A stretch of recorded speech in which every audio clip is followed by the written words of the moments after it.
I never used to mind working the night shift. In fact, I preferred it. Less chaos, fewer people, no supervisors breathing down your neck every 5 minutes. At night, the hospital turned into a different kind of place, quieter, slower. The corridors dimmed to a soft, muted hum, and the only sounds were the occasional cough from a patient or the low beeping of a heart monitor. I worked at St. Vincent's, a small hospital tucked just off the highway. It wasn't a big place, 4 floors, maybe 100 beds if that. Most of the time, it was uneventful. That's what I liked about it. But something happened a few months ago that I still can't shake. Even now, just thinking about it gives me that prickling feeling on the back of my neck. It started on a Thursday night. I remember because it was storming, one of those loud, angry summer storms where the wind rattles the windows and the lights flicker just enough to make you nervous. I had the 3rd floor that night, mostly post-op patients and a couple of long-term care rooms. The shift started like any other. I checked on the patients, noted vitals, handed out meds. Everything seemed fine until about 1:45 a.m. That's when the call light for room 308 went off. I looked at the chart. Mr. Hensley, 72, post-appendectomy, recovering well, sleeping soundly the last I checked. I walked down the hallway, shoes squeaking slightly against the freshly waxed floor. I opened the door and peeked in. He was asleep, breathing evenly, monitor steady, eyes closed. I stepped closer to check the call button. It was still on the bedside table, not pressed, just sitting there. I frowned and reset the light from a wall panel. Probably a glitch. The old nurse's joke about the hospital being built on a burial ground came to mind, but I shook it off. 10 minutes later, it buzzed again. Room 308. This time, I walked a little faster. Same thing. Mr. Hensley was still out cold. Button untouched. I switched out the call button, thinking maybe it was malfunctioning. Made a note for maintenance and went back to my station. Then room 310 lit up. I sighed, checked the chart. Mrs. Raymond, 65, recovering from knee replacement. Alert and chatty earlier in the night. I knocked and opened the door. She was sitting up, eyes wide. "Did you see someone just come in here?" she asked, voice tight. I blinked. "No, ma'am. Your door was closed." "Why?" She looked past me toward the door. I woke up and saw a man, standing at the end of my bed, just staring. I did a quick walkthrough of the hallway. No one. Checked the security feed on the monitor at the nurse's station. Grainy, low-res footage, but no sign of anyone out of place. Mrs. Raymond wouldn't sleep the rest of the night. After that, the rest of the floor felt wrong. I don't know how else to describe it. Like the air was heavier. Like I was being watched. At 3 a.m., the lights flickered again, and one of the hallway bulbs went out. That happened sometimes. I didn't think much of it. But then, out of nowhere, I heard someone humming. A low, off-key hum. A lullaby, maybe. Coming from around the corner, near the supply closet. I walked down the hall. The sound stopped. I opened the closet. Empty. When I turned to leave, I noticed something weird. Room 312's door was open a crack. That room had been empty for over a week. I walked over, pushed it open. No one inside, but the window was wide open, rain blowing in. There was mud, actual muddy footprints, on the tiled floor. Bare feet. I locked the window, closed the door, and went back to my desk, heart pounding. Around 4 a.m., Mr. Hensley's heart monitor flatlined. Just like that. No warning. We rushed in, started compressions. I'll spare you the details, but we couldn't bring him back. Later, when I went to record the time of death, I noticed something I hadn't seen before. In the corner of the room, near the vent, there was a smear, like someone had dragged dirty fingers down the wall. 5 long marks. No one mentioned it. Maybe they didn't see it. Maybe they didn't want to. After that night, I transferred floors. I don't work the 3rd shift anymore. I still pass by room 308 sometimes. It's always quiet, but I don't go in. Not unless I have to.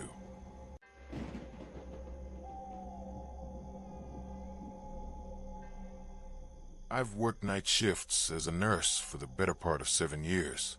You learn to get used to the cold fluorescent lights, the constant beeping, and that odd silence that only exists in hospitals at 2 a.m. It's a strange kind of quiet, not peaceful, but waiting. This happened last November at St. Briar's General, the hospital I've been with since I graduated. I was the charge nurse that night. We were understaffed, as always, and short one orderly. ICU was stable, AR was flooding, and 2 patients were pending transfers. It wasn't chaos, but it wasn't smooth either. Around 1:30 a.m., I was walking down the east hallway to fetch a monitor from storage. The east wing is always dimmer than the rest of the hospital. The lights flicker sometimes. No one ever fixes them. Budget cuts. As I passed by room 313, I saw someone standing by the doorway. A man in one of the standard issue patient gowns. He wasn't doing anything weird, just standing there like he was waiting for someone to return. When I walked by, he smiled at me. Not creepy, just warm, familiar even. He had that tired but grateful look you see a lot here. I smiled back, nodded, and kept walking. Didn't think much of it. Half an hour later, Lisa, one of our newer nurses, paged me to help her file the death certificate for a patient who just passed earlier that evening. She said she was still shaken up about it, and could I go over the form with her? I told her of course, and met her at the nurse's station. Patient name, I asked, grabbing the chart. She slid it over. Edwin Marshall, room 313. I paused. He just passed tonight. Lisa nodded, eyes still a little red. Yeah, they found him around 10 p.m. cardiac arrest. Quiet death. Didn't even press the call button. I slowly turned my head toward the east wing hallway. Wait, you're sure about 313? Yup. She flipped the chart around, showing me the timestamp. Why? I hesitated, then shrugged it off. Nothing. Just thought it was empty when I walked by. That wasn't true. I'd seen him. I had smiled back. He was standing, breathing, alive. We both finished the forms. I tried to laugh it off. Maybe I'd seen someone else. Maybe he was misfiled. Maybe room 313 was reused. Maybe the lights played tricks. But something itched at the back of my mind. So after Lisa left, I walked back down the east hallway. Room 313 was dark, curtains drawn. I opened the door. It creaked just a little and stepped inside. Empty bed, sheets removed. The room had that cleaned-out stillness, like no one had been there in hours. I checked the nameplate on the board. Edwin Marshall. I even checked the time of death on the official logbook. 10:07 p.m. That was almost 4 hours before I saw him. That smile was real. I remember the creases at the corners of his eyes. I remember the little scar near his ear. That wasn't imagination, but it had to be, right? I left the room quickly. I didn't sleep after my shift. Spent the morning drinking black coffee and staring at nothing. A few days later, I found an old nurse named Janet during her break. She'd worked the East Wing for over 2 decades. I kept it casual. Hey, you ever get weird vibes near 313? She raised an eyebrow. You're not the first one to ask. Oh, Janet leaned in. When I first started here, a patient hung himself in that room. A janitor found him hanging from the curtain rod. Since then, people say they've seen someone there even when it's been cleaned out. Never scary, just strange. I didn't press further. Weeks passed. I avoided the East Wing when I could, but that night changed something in me. It felt like the hospital stopped being just a place I worked. It felt sentient. I told myself I'd imagined it. Stress, sleep deprivation. Maybe I saw someone from another room. Confused patients wander sometimes. Maybe. I'm still working here, still doing night shifts, but I don't walk the east hallway alone anymore. If I do, I never look at the door to room 313, and if I see someone there, I don't smile back.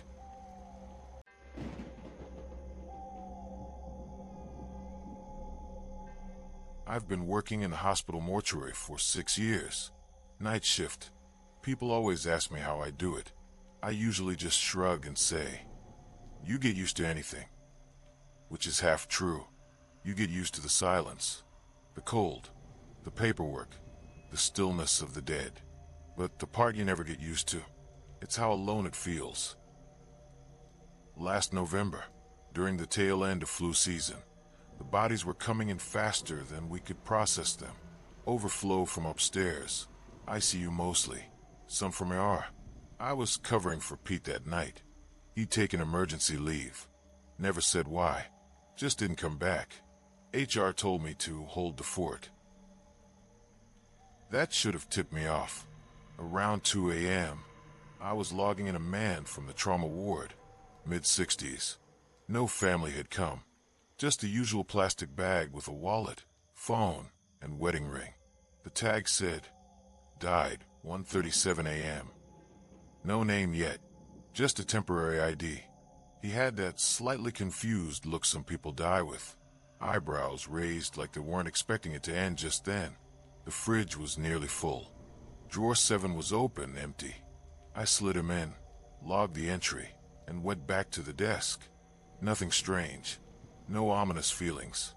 Just the usual cold air and the hum of old machines. I took a break around 3:15, brought coffee back to the desk, sat in the chair, and started typing the backlog of forms. That's when I thought I heard the cooler door swing open behind me. Not slam, not creak, just a soft, slow open. I didn't turn around right away. In places like this, noises are just part of the environment. Metal shifts, cold contracts, machines click. You don't jump at every sound. But after a minute or two, I felt it. That pressure, like someone was standing just behind me. Not close, just watching. When I turned, there was no one there. The cooler door was still shut. No drawers open, just the same dull hum. I laughed under my breath, shook my head, and went back to typing. About half an hour later, Nurse Delaney buzzed in. "Hey, I'm bringing down a new one. Just declared a few minutes ago. We'll need a slot." I checked the log. Drawer 3 was the only one empty now. "Got one left.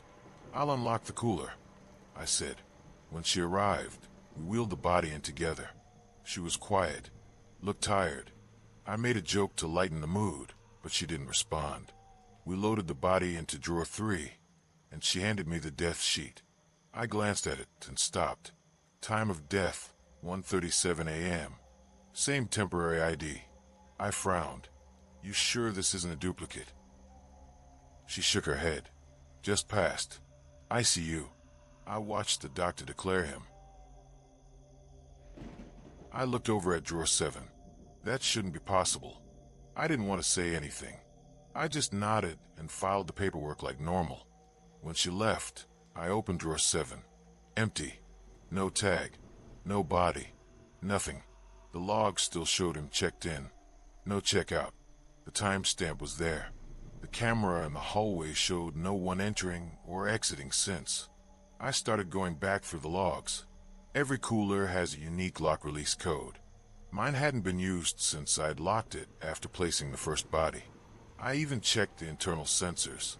Drawer 7 had registered a wait at 01:42 a.m., and then it went to 0 at 3:16.